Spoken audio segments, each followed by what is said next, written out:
Coming up on this week's program, the battle between milk and plant-based beverages continues. A group of Nebraskans travel over 9,000 miles. And we have another update on FSA offices. Let's get right into this Friday 5 presented by the Nebraska Corn Board.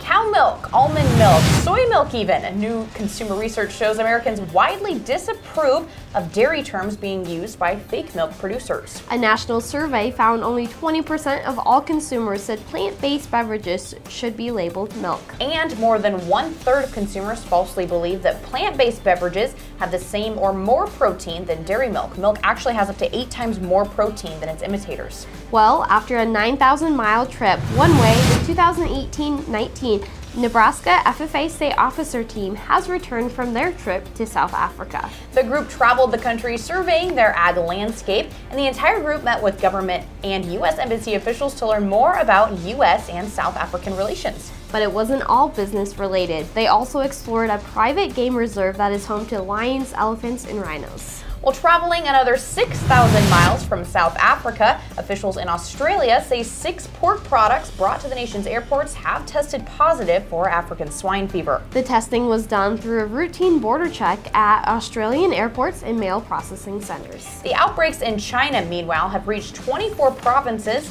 and have resulted in more than 900,000 cold pigs since late last summer. Moving on to another food preference category from a recently released study.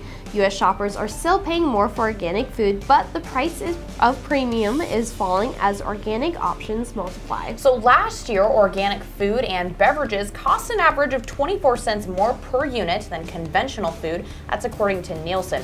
That was down from a 27-cent premium in 2014.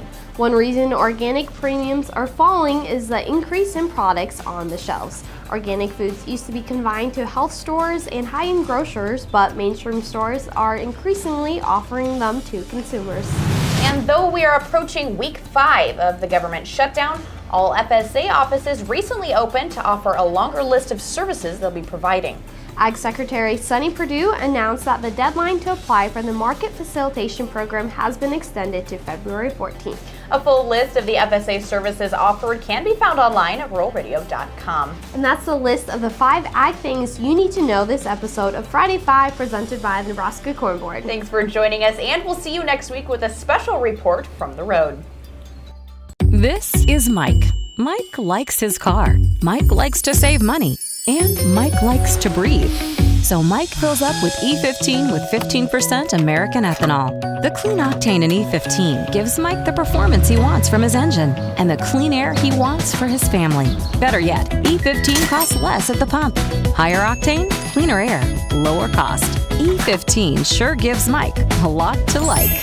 Discover E15 with American ethanol.